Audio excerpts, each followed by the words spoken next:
Hello, welcome to the Holistic Healer Podcast, a podcast dedicated to all things holistic. I am your host, Cheryl Lee. Today's guest, Bryan Mirabella from Quantum Fitness, is a restorative breath coach, fruitarian, and performance specialist. We sit down today to discuss what it really means to breathe properly, fruitarianism, spirituality, and so much more. Enjoy the show. Hello, everyone. Welcome to the Holistic Healer Podcast. I am your host, Cheryl Lee. Today's guest is Bryan Mirabella. I'm so excited. He runs Quantum Fitness. You are a restorative breath coach, practicing fruitarian, performance specialist. You do fascia work. I mean, you have such a long list of things that you actually do and incorporate and teach. So it's pretty amazing, all of the things that you do in one person. Yeah.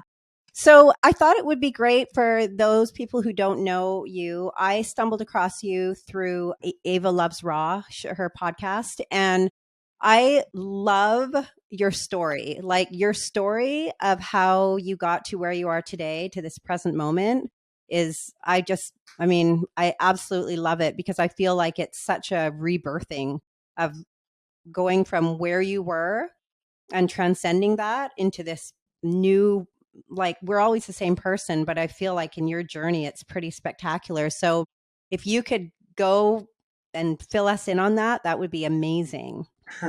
Thank you, Shirley, and thank you for having me, and to Yeah, all your wonderful listeners. I'm excited for this. Wow. It's always a challenge to find a new and exciting way to describe your journey. yeah. I mean, simply, you know, born when I was born in the late 60s, 1969, and living in New York, Manhattan, New York City was bankrupt. Mm-hmm. So, unless you had a lot of money, and you had to have a lot of money, living in New York was not really a pleasant place to be. Right.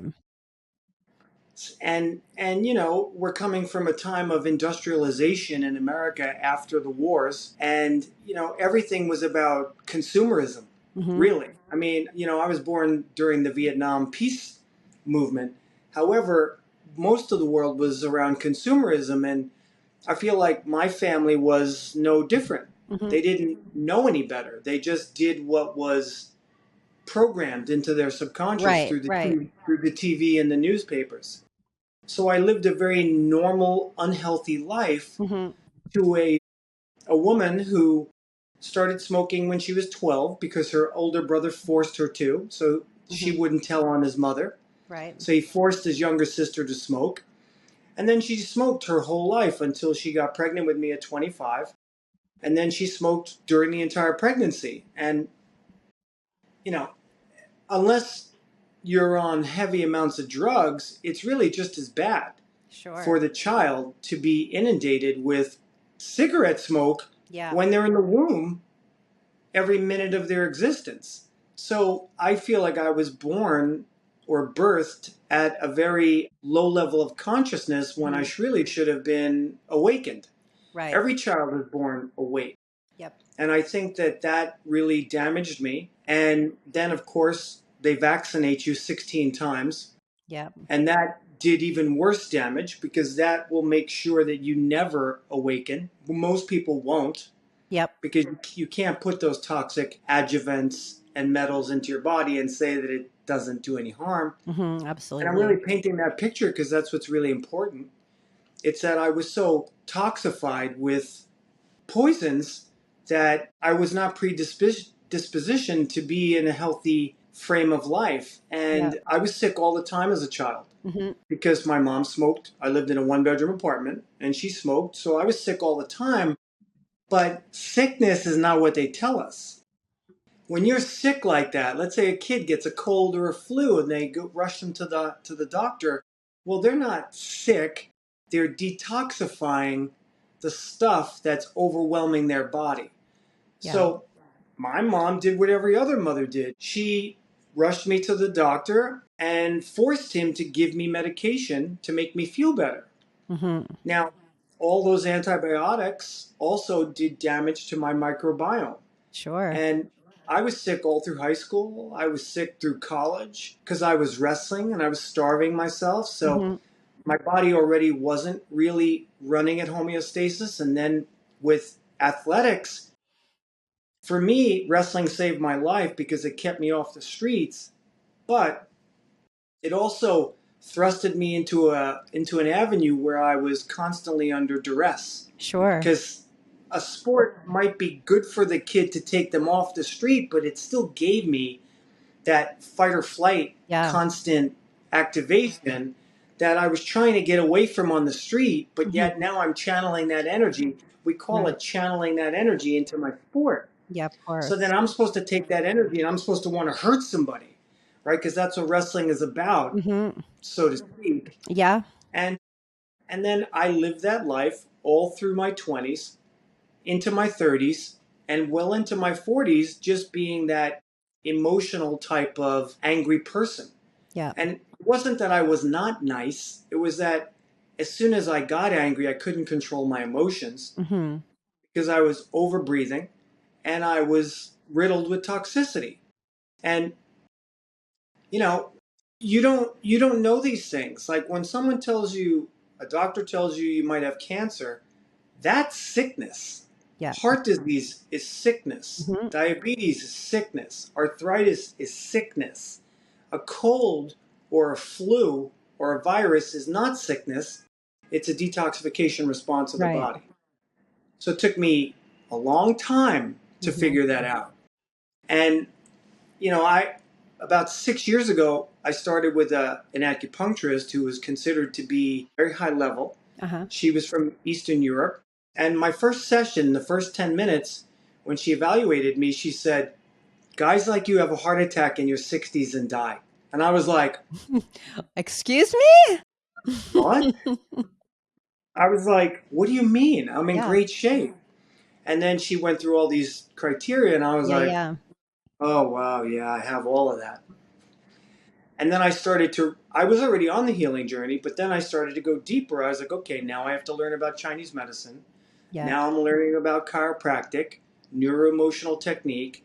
I'm learning the anatomy trains by Thomas Mars, Hmm. that my body is my subconscious mind, and everywhere Hmm. I have pain is because I have subconscious trauma. Yep. And I was traumatized by my mother and by the environment I grew up in. Yep. And that never goes away. You could apparently overcome that, wind up becoming rich. Like I moved into Manhattan. Not that many of my friends from the Bronx ever really left home. And I'm Uh-huh. not saying it's any different. I'm better, but you think, oh, you're moving into Manhattan, you got a great life, but yet all those subconscious self-limiting beliefs are still there. Sure. So through breath training, I've been able to completely heal myself of every physiological problem I had. And I'm about to be 54. And Wow. truthfully, I feel as good as I've ever felt. And it's more of a very peaceful feeling. Yes. And it also has to do with not being in pain. For Because when you're sure. in pain, you don't feel good. And then you're angry and irritated to everybody around you. Yeah. Because I was also an insomniac, and I remember being very agitated by my son Hmm. when he was living with me from 18 to 20.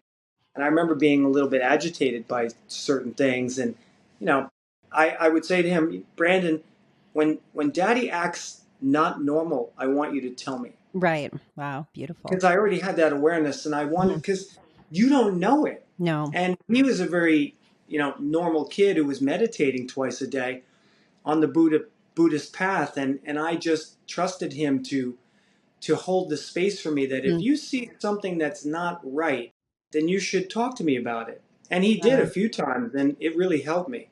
So he's my cosmic twin. yeah. So we've been able to learn from each other and teach each other. And Hmm. now I'm on this journey of helping people to restore their breathing mechanics, and it's been Yeah. about 6 years. And it's my passion. I've completely switched careers. I was a personal trainer Yep. for 33 years. I still sometimes train people, but really mainly now it's about teaching people how to restore their innate ability to breathe. Yeah. And I heard you say it's not breath work, it's restorative, like restorative breathing, because it shouldn't be work to breathe. It's just a natural, we all breathe, it's just learning how to do it properly is the Yeah. key. Yeah. And so when you had ended up at that acupuncturist office, were you at the time still kind of on a meat and potatoes type diet, or at that point had you already started to transition? Good question. I've been off of meat now for 10 full years. Okay. I started 11 years ago, but it took a good year to get off meat. Yeah. So I've been completely off flesh for 10 Hmm. years. And now that it's a decade, I'm never going back. Yeah, for sure. I might look like I'm fit in the video, but I'm also at my homeostasis weight. Yep. I'm 5'6". I weigh 142 pounds. I used to be 165. Yep. I used to have all this muscle on me, which was toxicity and all this Hmm. stuff. And now I actually just want to be the lightest I can be. That's my basal metabolic resting rate. Yeah. So I don't train for looks. I train just because I like to work out. Do I actually think we need to work out? No, I Hmm. don't. Because I think that normal everyday life as hunters and gatherers Sure. is enough exercise. I don't think you need to stress yourself out. Yeah, Even though totally. we call it a good stress, Hmm. most people are not using that stress. They're going past the point. Yeah. So I'm actually completely different than the person I used to be by Yeah. changing how I view reality, and that's Hmm. about taking on reality as calmly as you can. And we're not doing that as a society, clearly. No, we're inflamed and we're all jacked up, cortisol driven and Yeah. fight or flight mode. So was that transition like coming from that? Like I also come from not bodybuilding, but like a fitness background where I was, everything kind of like the bro diet, really. That's how I used to eat tilapia, chicken, high protein, egg whites. Like I really resonated when you had Yeah. said that, make sure you get your protein in. And there is a sense of calm that you can literally feel it in your body as you're transitioning and you're dropping those types of foods away. There is this kind of sense of peace, but it is a transition. And it's because I believe also that it is a stimulation, these foods. And so we're looking for that, thinking that it's healthy, thinking it's what's giving us what we'd like to call health. And then, of course, when you start incorporating more fruits, a lot of people will blame. It's like, well, I started eating more fruit and I just felt terrible, So how hard was that transition for you coming off of that type of a diet, especially with your background and probably identifying with the body as the exterior rather than the inside? How difficult was that for you? Yeah, that's another good point. I did identify that way. Mhm. And the fruit really did help me internalize Mhm. and become interoceptively aware of my body, Sure. because I was also going to the acupuncturist every single week. Mhm. And I switched acupuncturist because the first one didn't think I could heal. Right. She didn't flat out say it, but that was her actions. And I was Mhm. like, okay, I've already healed my discs from being majorly herniated to being fine. So I know I can heal. Right. So every single week that I went to the acupuncturist, being on the fruit diet, he would tell me, "Oh, you're getting better." Mhm. Now, I needed to transition, and I just said one day, I'm gonna go on a fruitarian lifestyle, Uh-huh. because I've been doing a lot of research on it from Dr. Sebi, Dr. Morse, Mhm. reading Professor Eric's books, Mhm. and I said, "Well, boy, that sounds like common sense to me." Yeah. I'm a big common sense person. It needs to be simple. And it was actually very simple. Mhm. So I said, having a wrestler's pedigree, meaning I feel like I can accomplish anything I set my mind to, because wrestling was so difficult when you couldn't Yeah. eat and you had to Mhm. perform. Yeah, yeah. So I felt like I could do anything. So I Yeah. said to myself, I have a very famous one day affirmation that I use every day, and I say to myself, today I'm going to win the day. Mm. So I woke up every day and I said, I'm going to win the day today. And I would eat fruit all day long. Now, Yep. it wasn't easy because I immediately became ravenous. Right. Fruit doesn't make you feel like you're eating even when you're eating. Yeah. especially if you're as toxic as I was. And I had kidneys that were apparently in sub-basement level 8. They were Wow. just they were failing. Yeah. And so my acupuncturist said, I don't think you should do this. And I said, well, Dr. Meng, I'm going to do it anyway. Yeah. I appreciate your feedback. And then he started to see how much better I was getting. So what I did was I went cold turkey right away. I just said, okay, that's Yeah. it. I've been on a vegan diet, but it was cooked. I didn't even realize that there was a difference between cooked Sure. vegan and raw vegan. And that was a little over 4 years ago. So my mindset wasn't there. Mm-hmm. I didn't even really understand the power of raw foods. I thought being vegan was enough, and it wasn't. Yeah. It wasn't going to heal me. It was only making me not get worse, but it wasn't Right. going to heal me the way I was doing it. Mm-hmm. I had to go raw because I had to stimulate my lymph to move, and I had to get my kidneys working again so they could help eliminate the stagnation in my body. So every single night, I would be like really feeling like I couldn't control my I had anxiety Yep. because when you eat fruit, it's astringent, Mm-hmm. and all the cells in your tissues, when fruit is in your body, it doesn't create an insulin response. So if the body can stay perfectly neutral in its alkalinity, which is 7.365, which is neutral, to slightly alkaline 7.4. So when they say you're supposed to be alkaline, they're not saying it the right way. It Right. means barely alkaline, Mm-hmm. barely. Otherwise, too much, you don't have enough carbon dioxide in your system, which means you're without oxygen, and that's not health. Right. It's neutrality. There's Mm-hmm. balance in everything. So every single night, I would make my own guacamole with lime and lemon and fresh herbs, and I would put it on a dehydrated raw vegetable wrap. Mm-hmm. Because at night, I felt the need to, if I don't eat, I'm going to go Right. crazy. So that was my version of transitioning. So for 6 months straight, I ate fruit all day long. So Uh-huh. 5 to 6 meals, always a mono fruit meal.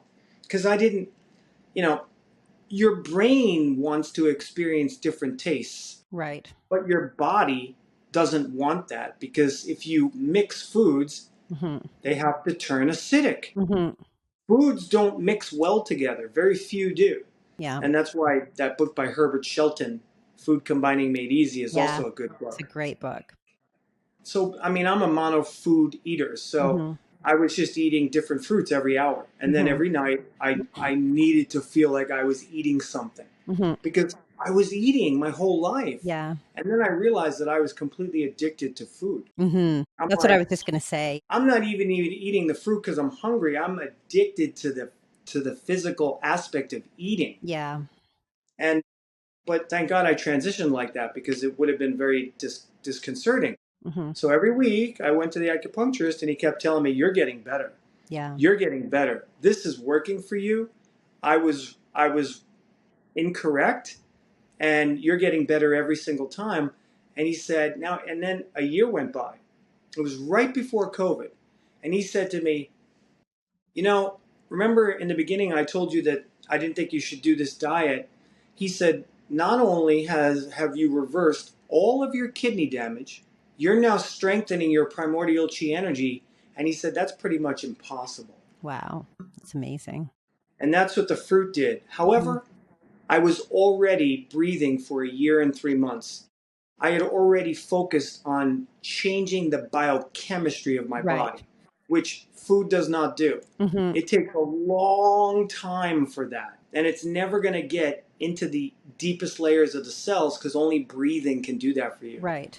So once I regulated my breathing and I became a better breather, that's when all of a sudden on my YouTube channel, I was seeing Dr. Sebi, I was Mm-hmm. seeing Dr. Morris. Yeah. And the vibration that I was increasing was now pulling higher vibrational lifestyles into my being. And now I don't need to eat 6 times a day. I eat 3 times a day. Mm-hmm. And I feel much better eating less, Yeah. not very much. And I'm still eating fruits. And when I'm Mm-hmm. bored of fruit, I eat guacamole, which is a fruit, Yeah. or I'll eat bananas because they're starchy and Yeah. they stop the detox, or I'll have a salad of leafy Hmm. greens. So Yeah. those are my night meals. But Hmm. otherwise, it's always. I mean, I'm fruit religious. You're really a fruitarian. Yeah, because I feel like in the, we go, it's kind of a lot of people will go vegetarian, vegan, raw food, and then kind of go from there. But I feel even in the raw food world, we take our cooked food habits into the space and Mm, we eat, we create meatloaves and pizza crusts and right. dehydrated this and that. And we're still stimulating those old receptors that are still used to getting those foods, because oftentimes we spice it heavily, we might put some sea salt in there, so we're still triggering those old habits when we don't eat in in on a mono diet. That's, like, in my opinion, that's the ultimate. But I hear what you're saying, because I also experienced that, where at the end of, I'm good all day, but at the end of the day, it's like I want something salty, like in more savory. So I want a salad, I want an avocado, something fatty. But I've also done a lot of juicing and cleansing, and I feel like those are the best to kind of slowly transition out of that as well. And it really is, it's just a journey, this, and with each new layer of transitioning this to this way of eating, there's also that emotional component that comes with it, that's also kind of upgraded, so to speak. Yeah. Yeah. So fascinating. So I thought it would be really great. Thank you for sharing your story, because like I said, I love it so much. Can we touch on the stimulation part right before Yes, you ask your next absolutely. question? Yes. I love it. Because that's really important for the Yeah. listeners to Yeah. understand, is that the stimulation that we're talking about is anytime you eat something other than fruit or leafy green vegetables, Yeah. you stimulate your lymphatic system to produce macrophages, Mhm. which come out of your lymphocytes. And that's what they call the immune system, but the immune system is just your lymph. It's a Right. septic system. So Mhm. when you eat something that requires insulin, that stimulates your immune response because the body sees it as outside. Right. Now that stimulation makes us feel good because we're adrenalized. Mhm. So that need to feel that food means that we don't feel calm. Right. There's still a level Mhm. of non-calm Yeah. that we lack, which is why we it's like smoking pot, it's like Mhm. drinking alcohol, it's like any kind of drug.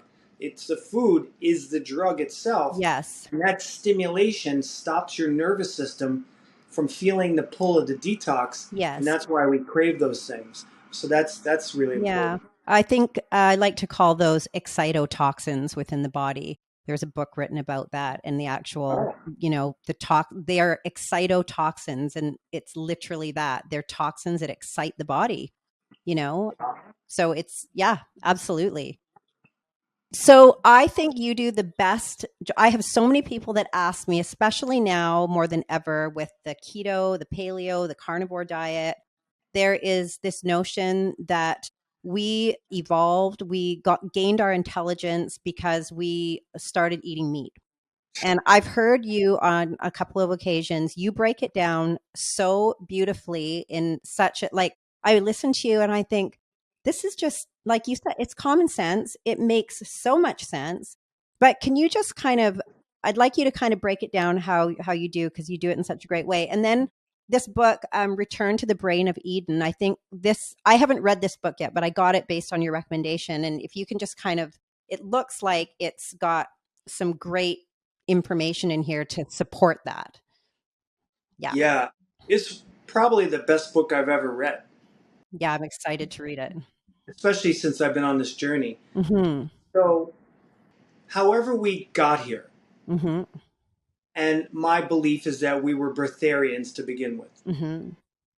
Whatever the first human being, however it happened, Yeah, I yeah, yeah. believe it would be. I believe it was millions of years ago. Yeah. I believe that there was a transition of light, and as soon as we started to eat and drink, we became more dense. Yeah. And naturally the first thing that we would have eaten would have been some form of fruit. Mm-hmm. And if you want to go that route, in the Lost Book of Eden, Adam and Eve ate figs. The first thing they Right. ate were figs.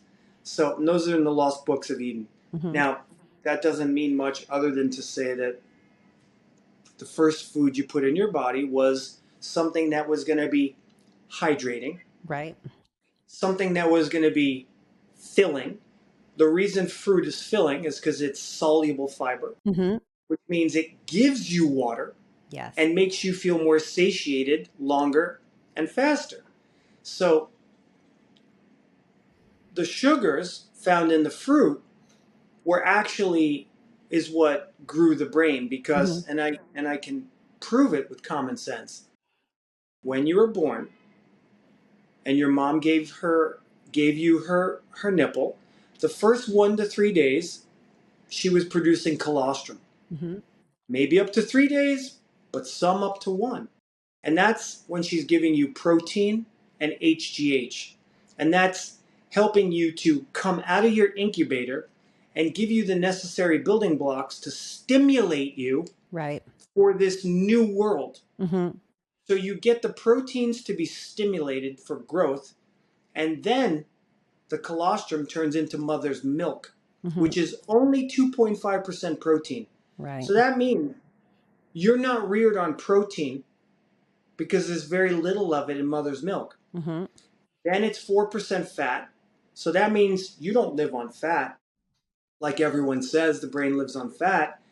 And then it's 9% carbohydrates. And those carbohydrates are in the form of glucose, Right. sugar. And it's the sugar that grows your brain. It makes neuronal connections. Right. It increases neuroplasticity. It's the perfect neurochemistry for the brain because it doesn't inhibit brain growth. It supports the proliferation of brain tissue. And the hominid was living on Pangaea, Mm-hmm. which we know is a supercontinent that was equatorial. Mm-hmm. It was tropical. So the only foods that were going to be found in a tropical climate would have been the vibrant Right. color of these juicy fruits that gave you life Yes. and taste and succulence. Mm-hmm. And then climate change, and I don't mean climate change like they're talking about, but natural cycles of Yes. earth changes that take millions of years, because we've been here for millions of years. And then once the hominids' environment started to change, they either had to move or they had to adapt if they wanted to stay there to that climate. And then if there were no more fruit available, then they started to look for other foods because now, after the breatharian became denser from foods and water, they had to develop organs related to digestion. And Right. the organs related to digestion are not major organs. Mm-hmm. They're redundant. You could actually live without them, and we know this Mm-hmm. because there are many breatharians in China and India. So Right. we know this. It's not conjecture, it's not a conspiracy. Yep. It's real that people are living on pranic energy Mm-hmm. and they're not eating and drinking. And they're very, very healthy. And they've been living for a long time. Exactly. Like Babaji, who's been around for 2,000 years, who's a sannyasi, Yeah. Yeah. who doesn't eat and drink. But anyway, so once the climate started to change, the human then had to adapt to a different food in order to continue to eat because it already developed a need to eat. Mm-hmm. So once that happened, the body just started to adapt to the food. It didn't mean that the body was feeling good from it. Right. It didn't mean that in fact, the lifespan started to decrease. Again, how do we know this? Well, science unequivocally tells us that in the last 10,000 years, the human brain has shrunk. Mm-hmm. So, with what you said in the beginning, where they're telling us that we evolved to be who we are because of meat, well, science tells us on Google Scholar that that's not true, Right. that the human brain is shrinking. So, what's happened in the last 10,000 years? Agriculture Mm-hmm. and people gorging themselves on all these proteins and Yeah. flesh and Hmm. becoming cannibalistic. But I don't mean that anybody should feel bad from that. Yeah. But if you look at every cannibal on the planet that's eating meat, they're like, I know. Yeah. they get they They're get tearing into the they get skin and yeah. they change Hmm. what they are, and they get overwhelmed with blood. Hmm. Right? You look at them as they're eating, and they're Yeah. psychically overtaken. Yes. Right? And that doesn't happen when you're not on that stuff. So Yeah. I say there's no such thing as conscious cannibalism. It doesn't mean you're right or wrong. There's just right action. So Exactly. we developed a bigger brain first from eating fruit, and then we were able to adapt to figure out how to use a tool, Hmm. then figure out how to make fire, Yeah. then figure out how to trap an animal, Yeah. then figure out how to get into it, Yeah. then figure out how to eat it.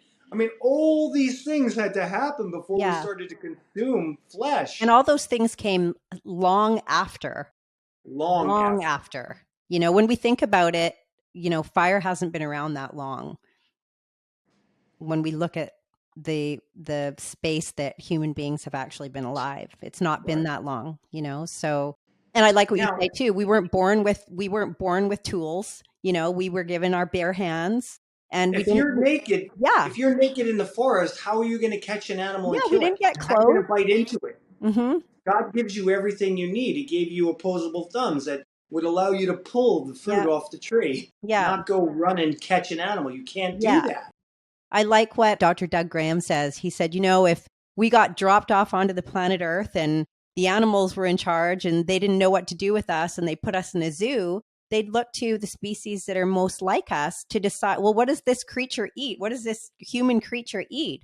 Well, they're not going to throw in, a deer or something for us to take it down and rip it apart. They're going to look to the primates and, okay, well, let's feed this thing what looks like closest to that species, So to me, it's just really easy, but I think it's a case for just giving a validation, I think, to continue eating the way people are eating because people are so numbed out now, to what's right, what's wrong, and there's so much opposing information. Yeah. But having said that, I also really believe that we are all on our own journeys. We all have our own sovereign journeys and we come to ideas. I don't think that anything happens by accident, that we are led to certain things in our life for a reason, for evolution of our soul. That's just my personal belief on these types of things. But I just wanted to kind of go. I have a whole kind of list of breath questions that I have, and this one kind of is going to relate to both fruitarianism and also into the breath. But the clearing out of trauma and the clearing of old emotional residue from our childhood, because a lot of people, I'm like you. My mom smoked. I didn't get breast milk either. She smoked in the home. I, like you, was when I got into, even though it wasn't on this path particularly, but still more into what I thought was healthy, I had some resentment because I was thinking, like, how is it possible to have a child and smoke during your pregnancy? Like, how is that even possible? And so a lot of you had spoken before about like our subconscious beliefs and a lot of the emotions that we hold in our subconscious that we might not even be aware of. And how when you start to eat this way, these things just start to come up organically. And so, like, what was your experience with clearing out some of that old residue from your childhood that could have been like a 50-pound weight on your back for the rest of your life, which so Yeah. many people actually walk through life angry, resentful, all of these feelings, and they don't know why. I feel like eating this way and proper breath kind of just organically brings it up and out. But what was your experience with that? Yeah. Well, when you're eating a raw lifestyle that's high vibrational foods, they're giving you biophotons and structured water, you're going to start to feel good Mm-hmm. because you have more energy, but the energy isn't like, oh, I got to go run 10 miles Right. every day. It's that you wake up and you feel pleasant. Mm-hmm. And I go to acupuncture every week. I also go to a Reiki master who's Mm-hmm. a network chiropractor that I've been Okay. seeing for 10 years. So when emotions would come up, I go to the chiropractor Right. and I allow my energy channels to be opened Mm-hmm. and I allow for the healing to take place. So Right. I would go every week to work on my Mm-hmm. emotional trauma. Mm-hmm. And because his third eye is open, he could read these emotions. So you generally will get a lot more unlocked from your body because you're releasing the internal pressure. Mm-hmm. And when you release internal pressure, these things naturally come to the surface. Mm-hmm. See, I'm not big on all this these somatic breathing exercises that, again, they Right. stimulate you to have an emotional release when that's not life. Mm-hmm. You're supposed to slowly coax open your dormant energy channels through a practice of regular breathing and regular meditation. So Right. life is a meditative flow. Mm-hmm. And then there's no need to experience the trauma from what my mother did to me Mm-hmm. when I was 3 years old. No need at all. I Right. don't have to re-experience that. Mm-hmm. All I have to do is transmute the energy attached to that situation. Right. So the higher vibrational food you eat, the more light you emit, and then you don't have those emotional Right. outbursts. Mm-hmm. You literally just wake up every day and go, okay, that was a memory that I don't no Mm-hmm. longer think about because I wake up feeling good every day. Right. Right. And that's a big disconnect. It's like, no, you can actually every single day make 1% improvements Mm-hmm. and you don't have to traumatize your airway with hyperventilation breathing to elicit a response that you can't prove it's out of your nervous system just because you cried. Mm-hmm. Mm-hmm. People will say, "Oh my God, I feel such a relief." Maybe in the moment, Yeah. but what does that mean subconsciously? Does it mean you transmuted that energy? Yeah. Not not if you traumatized your airway. It could just be repressed. You Mm-hmm. you called it up, but you didn't transmute the energy, Right. and that's the important part. Sure. Yeah, for sure. Because also too, I mean, I feel like, as we incarnate onto the planet, we make choices when we choose to come here. And I feel that oftentimes people who have more of a challenging childhood sometimes are can end up evolving to that of more of a wayshore, kind of like a luminary, in that they have the experience and the feeling that connects that kind of like bump in the road, I guess, so to speak, as to more of a just part of the path, and having gratitude for going through all of that to get to this place. Because you know what? Maybe had you not been sick, maybe had you not all of these things, it all in the big picture, it all got you to where you are right now, and it's all perfect. Yeah, well, let me say something. Because you said about truth before. Listen, the truth will set you free, Uh but huh. first it'll piss you off. Yeah. Yeah. And I was True. I was very pissed off. Mm-hmm. First of all, I was pissed off going down the rabbit hole Yep. and seeing the world around me not to be what it was, what I thought it was, and then to have to give up foods that I loved. Right. And that was a very big transition because you get pissed off about it. Of course. But then you cross this point where the light starts to increase, the light quotient in your body. And no, Yeah. you're not going to know it. You're not going to be able to quantify it, but you're going to feel it. Mm-hmm. And again, it's that subtle feeling Mm-hmm. that starts to come on every single day. Yep. And then all of a sudden, the past doesn't matter. Exactly. Yesterday doesn't matter. Mm-hmm. 5 minutes ago doesn't matter. Yep. I'm not creating reality, but I'm creating a space Mm-hmm. that is engineered by how I feel. Yes. In the present moment. Yeah, in the In present the moment. present That's all moment. that matters.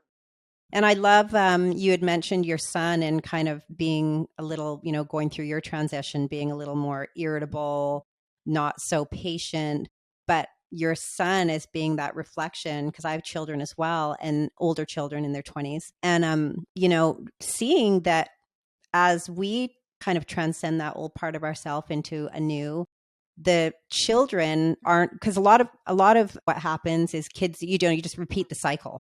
Kids are born into them, then nothing breaks, and you just keep, and then they have kids, and it just keeps going.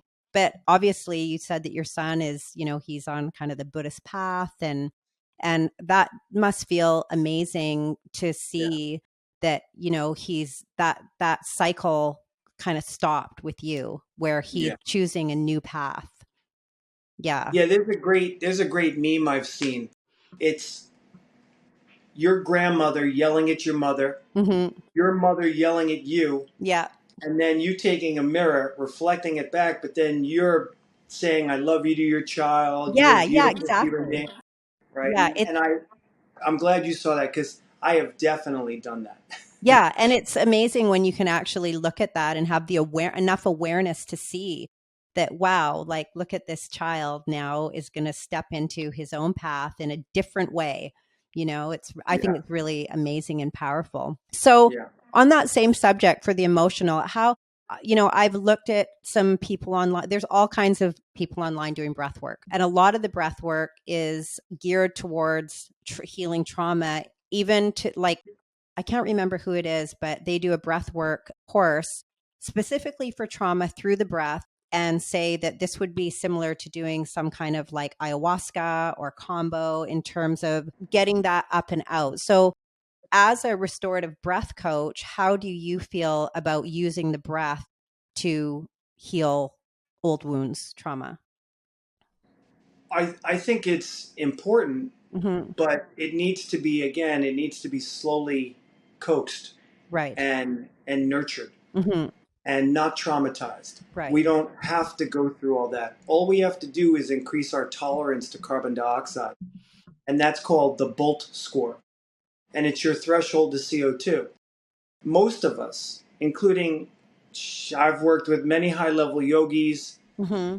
spiritual healers, and in the 6 years I've been doing this, I've only met one good breather. Wow. And those are Wow. people that are on, a really high path, but yet they're still not breathing correctly. Uh-huh. And once you practice these restorative breathing exercises and you slowly condition your body to tolerate more carbon dioxide, then you liberate more oxygen. Right. And it's the increase in oxygen that fuels your neocortex. It's no stranger that they named the brain the Hmm. neo. Neo means self awareness. So they were telling you in the movie that you've lost your self awareness, Hmm. right? So slowly introducing carbon dioxide tolerance exercises helps your brain to wake up. And when you get more oxygen to the neocortex, the brain waves slow down to alpha and theta, Got which is you. what Dr. Bruce Lipton talks about Uh-huh. for epigenetic changes in Right. our physiology. So as my CO2 level rise and my brain waves slow and I get more oxygen to the neocortex, well, my DNA is going to be unraveling and it's going to be positively expressing itself instead of negatively expressing itself. And this is what I mean about the slow route, Right. is that it happens as long as you stay doing the exercises, it's guaranteed to happen.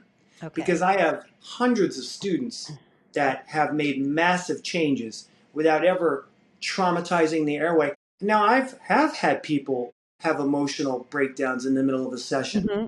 but that's not the goal. Right. If it happens, then that's the system allowing it to happen, not because we forced it out. Right.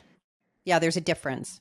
Yeah. So yeah, so okay, so that's great. So basically what you just said though is it'll happen, but it'll happen organically. Something like that. It's not forced. You're not going into, because what I see happening is someone signs up for a weekend breath work, workshop for the purpose of relieving trauma, for example, then that's going to be forced because you're going to be forcing the body into probably some very strenuous breath exercises, maybe that it's not Yeah. you. That's what I'm getting from that. That's exactly what's happening. You're Yeah. causing the fight or flight response. Right. You're stimulating the body. You're creating hypertension in the body. Where do we get off saying that that's a good thing? Yeah. I mean, there's consensus science that will say, well, that's an adaptive stress that your body can learn from. Well, again, if you're not at baseline, Yeah. if you're not at baseline, which I see that most people are not, if you're not at baseline and you adrenalize the system, well, the system has to actually go backwards too, Right. because it's not at baseline to begin with. So you're adrenalizing a system that's already lost energy. So Right. you're using more energy to get trauma out, but Right. now you have less energy moving Right. forward because Yeah. these people don't understand that that breathing exercise is going to change your breathing rhythm. Right. It's going to increase the speed of it. So now moving forward, you might be in a worse place physiologically than when you started. Started.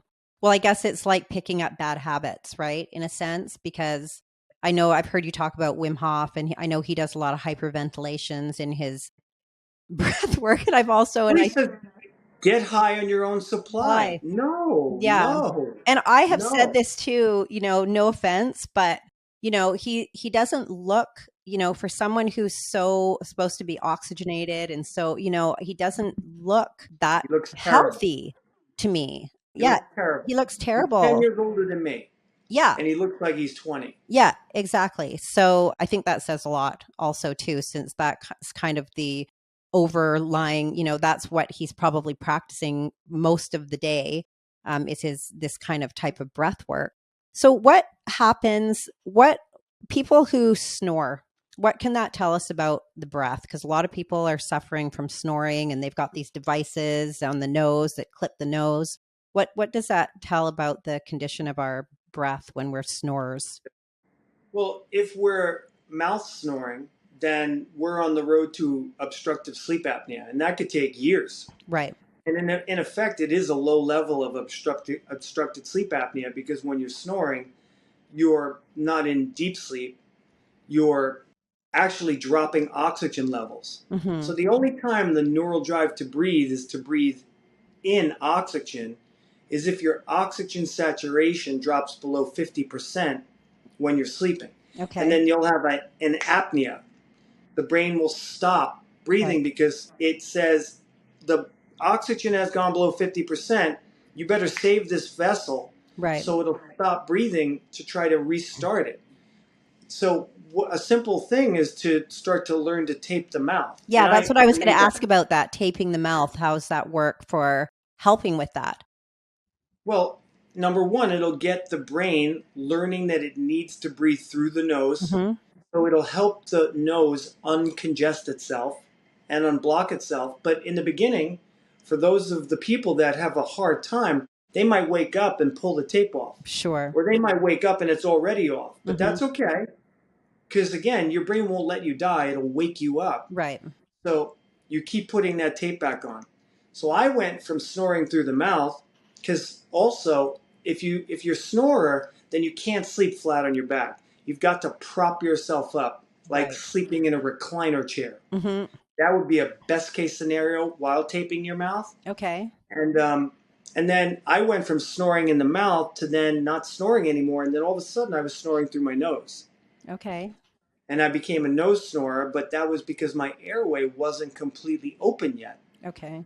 So I worked on improving the airway, and now I don't snore at all. I still use the tape Mm-hmm. because I've had malocclusions from a child. They Right. took out quite a lot of my teeth because I grew up on Pepsi and cigarette smoke. Yeah. So if I sleep on my back prone, then I will snore. So I have to prop myself up, and I do use tape. And if you want an open nose, then I use turbinators. So people use the Uh-huh. nasal strip, but they don't really work Right. because you want to get the nose open from the inside out. So you take these little turbinators and you stick them in your Oh, nose, okay. And it and opens then up the airways. it holds the airway open. Oh, got you. Okay. And it's not that you breathe in more, Mm-hmm. it's that you breathe in slower. Got you. And when you breathe in slower, you actually pull more oxygen into your lungs. And this is Oh, what people don't realize. So every time you're breathing hard and fast, holotropic breathing, any hyperventilation, you're not getting oxygen in your body. You're stifling it right. from being released. Interesting. So all this can be completely resolved just through learning how to breathe properly.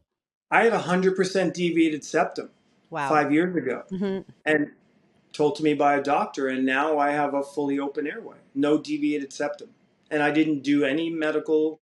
I just did a couple of techniques. I've been Hmm. practicing them for years now. It took about a year and a half for me to Yeah, get that deviated septum undeviated. And now that was 3.5 years ago. So now I feel great. you're great.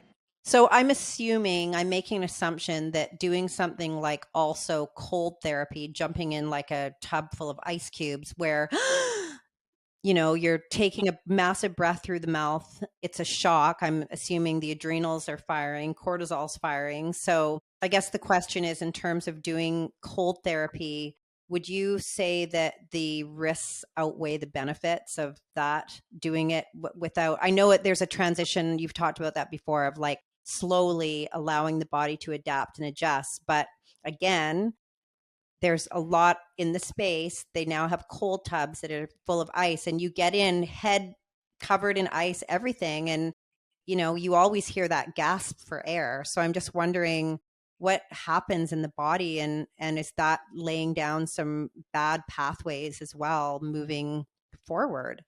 Yeah. So the thought is, well, it's an adaptation to stress. Right. So then the longer I can stay in it, the better I'm equipped to deal with stress. Uh-huh. But that's not the best way to do it because it's an exogenous stress, Right. meaning you have to get into this. Your skin has to feel this cold water. And of course, it's going to spike your sympathetic stress arousal, Hmm. which again, the fight or flight response is there to get away. And if I can't get away, I have to fight for my life to get away. Right. Exactly. I'm not supposed to be stimulated sympathetically. I'm really not even supposed to be exercising unless I'm exercising to my metabolic breathing requirement. Right. So, as you said, I do believe it's a stress that's too great Mm-hmm. because there's one hormetic stress that works better than everything else because it's an endogenous stress, and that's following a passive exhalation, Mm-hmm. you hold your breath. That's what they call a hypercapnic breath hold. So it Right. is a stress, but yet the body has repurposed that stress because we've been diving for millennia. Right. And breath retention is very common in the ancient East. They weren't holding their breath on purpose. They were coming to the point of meditative flow where they stopped breathing naturally. Okay. And when you stop breathing naturally, your carbon dioxide levels slowly increase, which liberates oxygen to that frontal lobe neocortex I was telling you about. So if you wanted to do the cold, you need to learn not to gasp, and you need to learn to be breathing slowly and lightly to be in the cold. But it's also, again, unnecessary Right. because if we build our tolerance to CO2, then we are going to be resilient and adaptable to stress no matter what. Now, I live in New York City.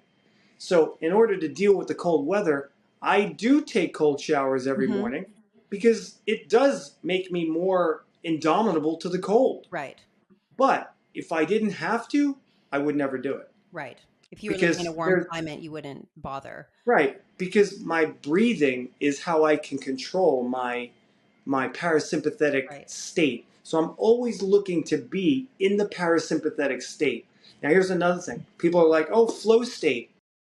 There's no such thing as flow state to get to. There is meditative flow. Right. You should be able to be right now enlightened and awake. The Buddha said, before enlightenment, chop wood, carry water. Right. After enlightenment, Chop chop wood, wood and carry carry water. water. Yeah. You Exactly. don't, nothing changes. Mm-hmm. Your perception is going to change, Mm-hmm. right? He gave 84,000 teachings, and he was trying to teach this that he could see the world differently, but he still had to wipe his own butt. Yep. He still had to change his clothes.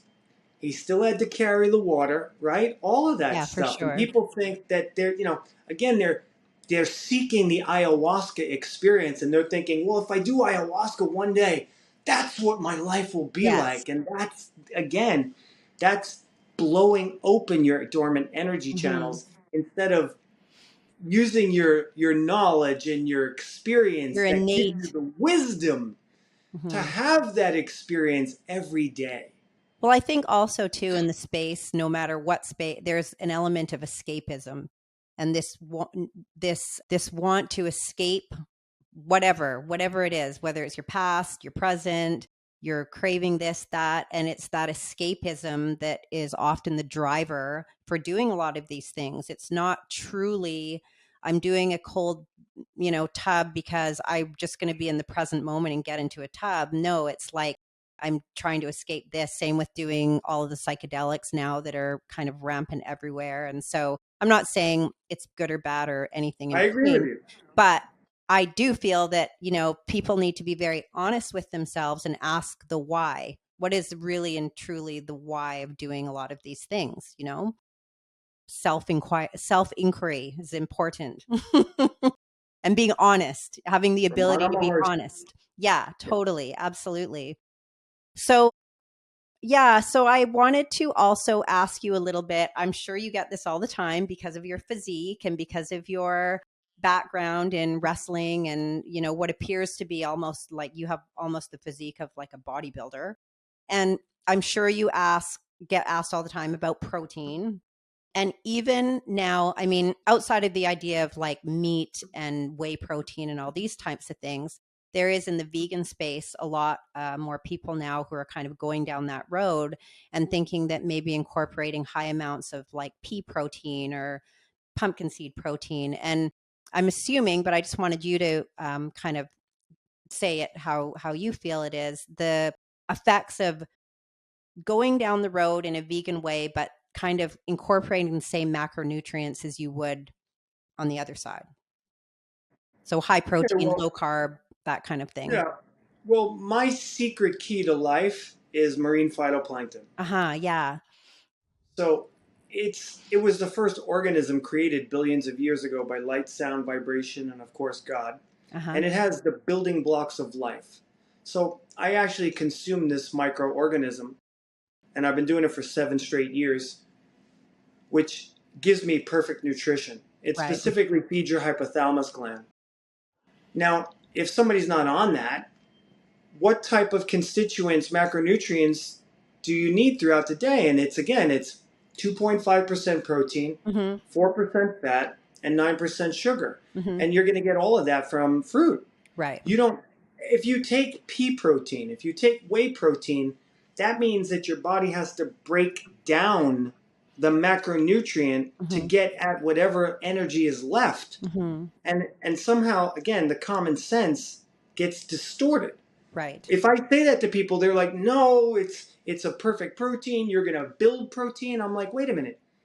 There's no second creation in nature. Right. You can't eat protein to make protein. Mm-hmm. That's not how it works. Right.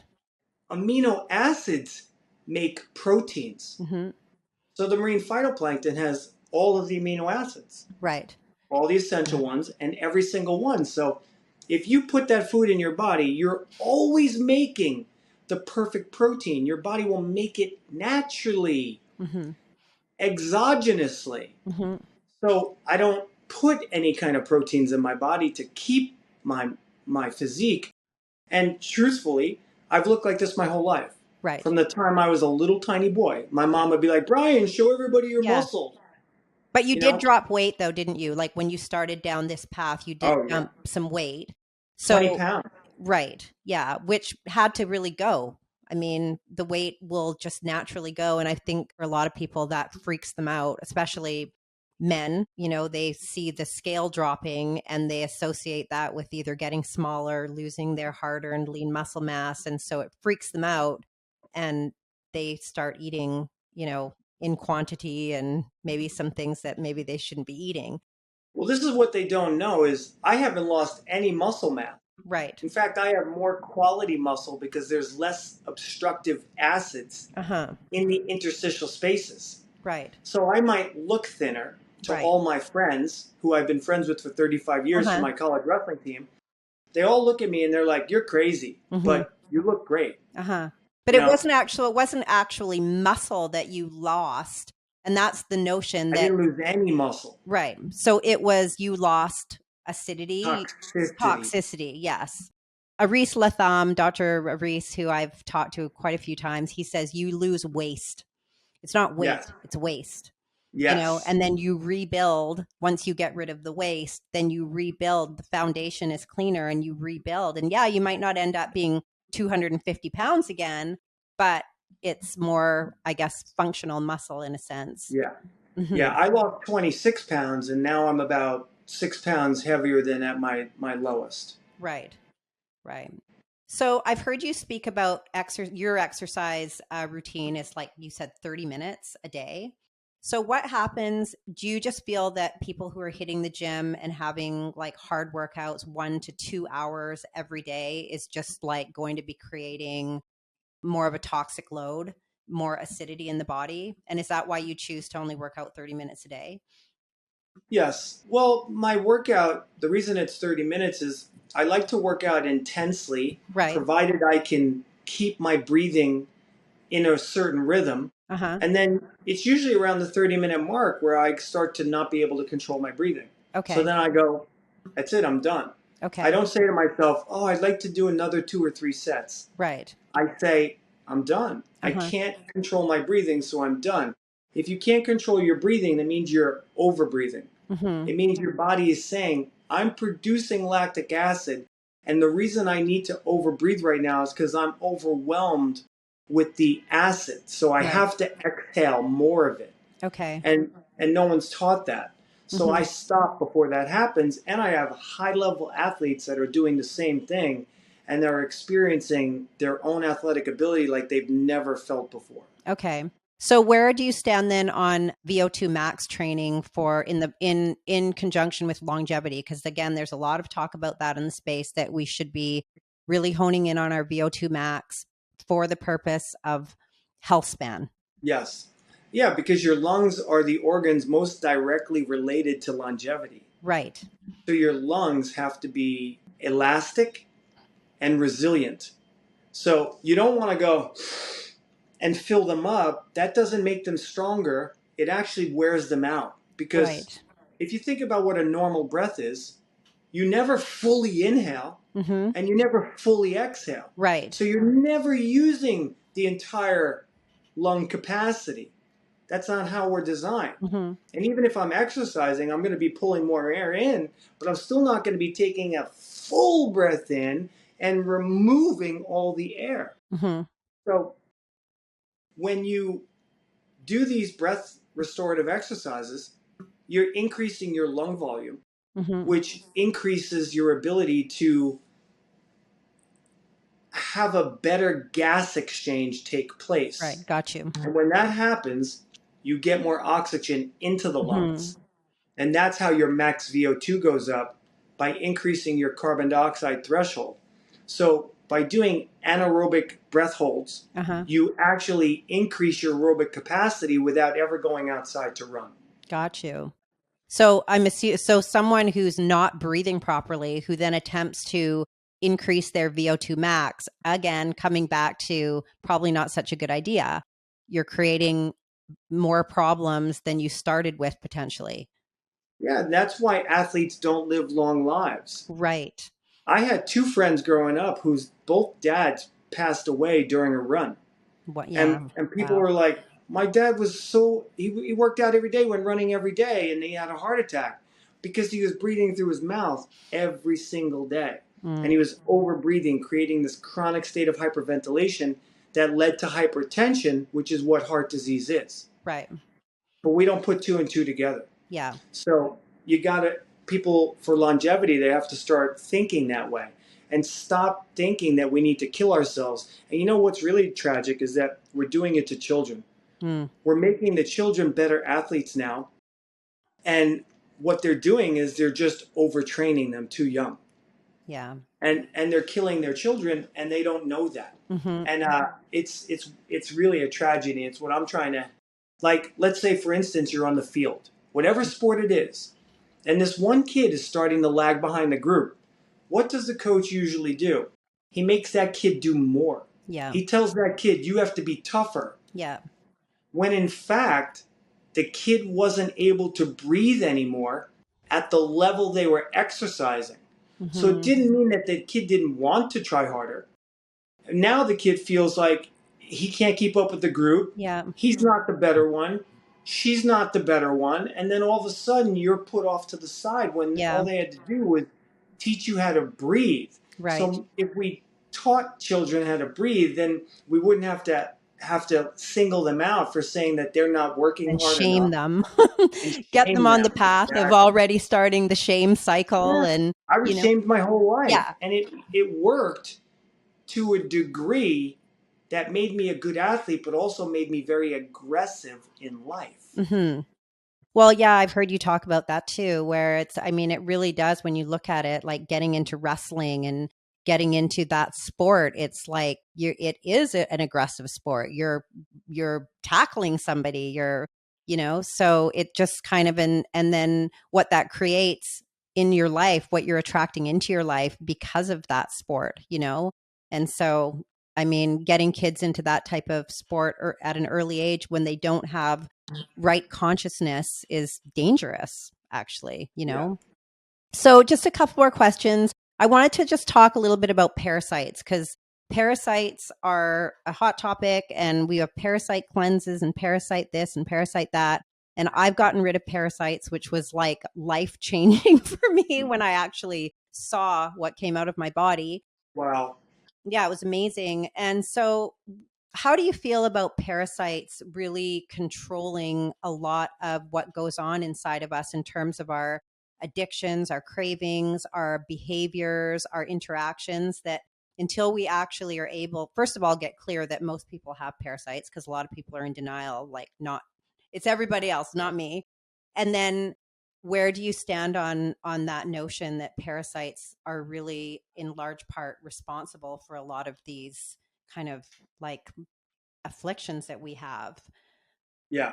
For certain that they're involved and they play a large role, the Mm-hmm. parasite. And again, if you look at the movie The Matrix, the first quarter of the movie, in the back of the taxi cab, where Trinity takes that machine and she pulls that parasite out of Neo. Right. Yeah. Yeah. It's when she pulled the parasite out of Neo that he was then able to access his true calling. So, Yeah. they put it in the movie to show us that we're all parasitic. We might be Yeah. parasitically inclined to have a lot of sex, drink a lot of alcohol, do a lot of Yeah. drugs, Yeah. be emotionally active, and that's because of the entity that lives inside of you. Now, 90% of all the cells in your body are bacteria Yeah. and viruses. Only 10% of your body is human. Now, I've done a lot of cleansing, but again, I do it, except for this one thing, but I do it more of the slow approach. I'm on this raw lifestyle every day of my life Uh-huh. so that I'm never feeding them. Mm-hmm. I'm never giving them food that feeds them. And I know they can hide, the eggs can hide, the Mm-hmm. larvae can hide, but I've also done Cambo 10 times. Wow. Cambo is nature's most potent antibiotic. It's an indigenous medicine to the Amazon, and I've created an internal environment where they can't thrive. Got you. However, I did have my iris read Mm-hmm. 2 months ago from a guy who's been doing it for 30 years here in Manhattan, Mm-hmm. and he told me I still have an overgrowth of candida because I am on a high fruit diet. So he's got me on a bunch of herbs. So the candida is more of an overgrowth of bacteria, but it doesn't Right. mean it's parasitical. Got you. And I've been checked through my chiropractor and emotionally, and I don't have any more parasites. Or I never saw them come out, Charlie. You didn't? Yeah. But I never tried to actually sift through. Mm-hmm. But I've never seen one come out of Yeah. my body. Well, I saw mine. I had a colon. I did a 21-day juice cleanse last year. And on the last day of that, I did a colonic. And it just happened that the colonic place here where I go to, they actually have clear tubes. So you see everything that comes out. So I saw it leave my body in that way. So yeah, Wow. and I was really happy too, because 21 days, it's not the easiest thing, and I'm like, what a great end to this, 21 days of juicing. It was great. So I guess in terms of like cleansing the body, you're good with doing a grape cleanse, doing juicing, fasting, for not only to remove parasites but just detoxification in general. Yeah. The best way to cleanse yourself is to be on a mono fruit diet for a certain Right. period of time. Hmm. September is the best because that's when the Concord grapes are in season, Yeah. and they're the most healing. Dr. Morse says 40 days of Concord grapes, it'll cure anything. And I've done 18 out of 19.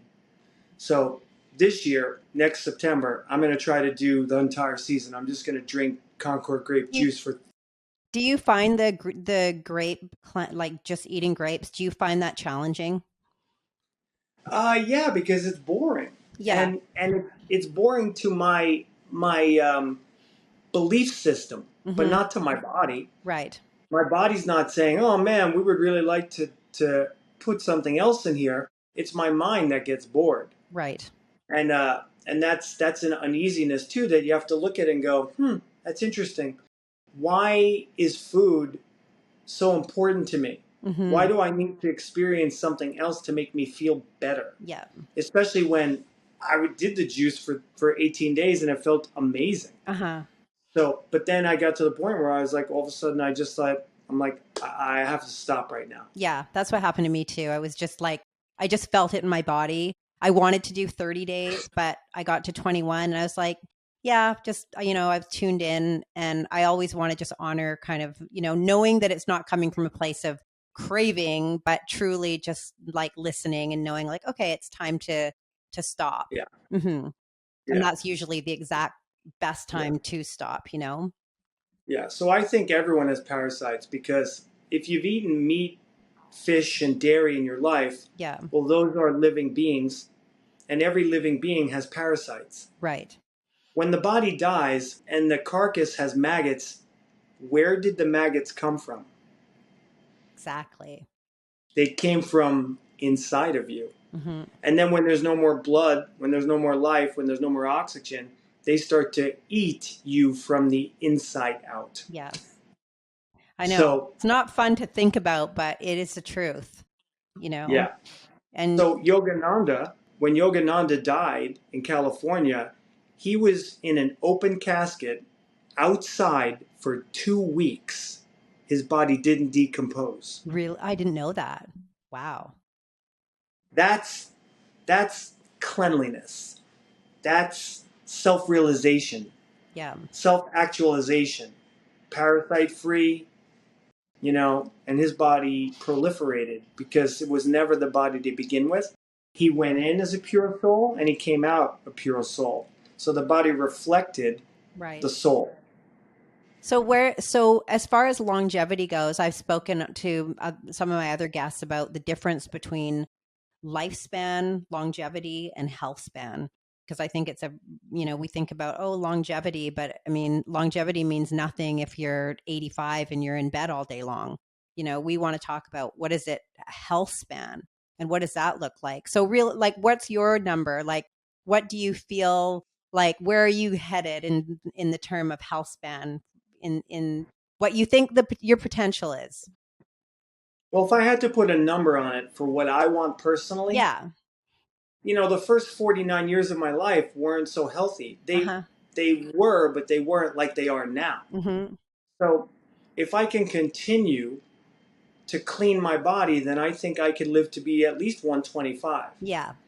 But I'm going to have to continue on this lifestyle for the rest of my life. Yep. But I think that the human DNA is indefinite. Mm-hmm. I think that the ancient books, like the tales of the Epic of Gilgamesh, Noah even was Mm-hmm. considered to be 600 years old. So, they probably weren't putting stuff in their body that was creating decay Right. and oxidative stress. So I believe that lifespan is depending on how your organs are functioning. Right. So, how your organs are functioning, how straight your spine is, determines your lifespan. Mm-hmm. Longevity is I guess it's pretty much the same thing, Mm-hmm. but longevity might be a little bit different because you could have a long life but not be healthy. You could Exactly. be. I just saw a video of a man who's 89, of a friend of mine, and he wasn't healthy at all, but he lives in Nova Scotia, Mm-hmm.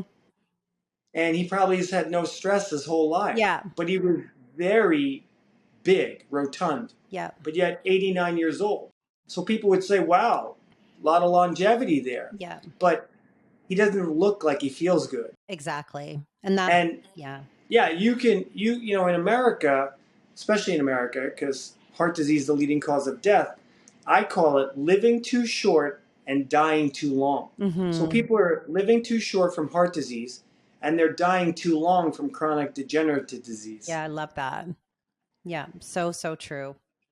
Well, I feel like, I mean, I'm so passionate about this whole natural, like my background's in natural hygiene. I went through the hygiene program back in the 90s. Nice. And, I just really, just I'm at Yeah, a it stage in shows. my, well, thank It you. shows. Your skin is glowing. Thank You look you. great. And I feel like now I'm in my 50s and I'm like, now it's time for me my kids are grown and I have this driven to just kind of start sharing, because it's amazing how people they just don't know. They're kind of overrun with the mainstream media and what that is. And when they come across these things, I can see their eyes kind of light up and it's like they want to know. They just don't know where to go. So that's my intention with this podcast and getting amazing people like you on my show. And I have one question that I'm asking all of my guests before they leave. It's like one across the board. And the question is, what is your authentic life print? What is your unique expression in the world? Hmm. Well, I believe I'm following my soul's purpose, Mm-hmm. which Beautiful. I used to think it was being a personal trainer, but Mm-hmm. then I realized that that was a very 3D representation of my soul. Uh-huh. And now I think that I'm not here to be a breathing instructor. I'm here to elevate the consciousness of the world. Right. And in 10 years from now, maybe I won't be a breathing instructor anymore. Maybe I'll be a motivational speaker. Right. But it'll still be in line with the greater purpose of my soul, which is to remember who I am as a light being in order to lift us from the veil and to help us ascend. So I would say that's what it is. Wow. Beautiful. Thank you. Well, Bryan, thank you so much for coming on and sharing your story. It's like you're such an inspiration and you're an inspiration and you're also represent like what the first thing that I thought of when I heard your story is what I said at the beginning, which is you transcended that part of yourself and you've literally it's like a rebirthing and it's so apparent and it's so beautiful. And so Yeah. I love it. Rebirthing over a longer period of time, though. Yes. Yeah, it's always a Right? journey, right? It's always there. It is Yeah. the journey. Nothing happens overnight, not Right. usually. You need that experience Hmm. to have wisdom, Yes, right? exactly. You So need it's it. very, that's why it's important to not rush to get anywhere.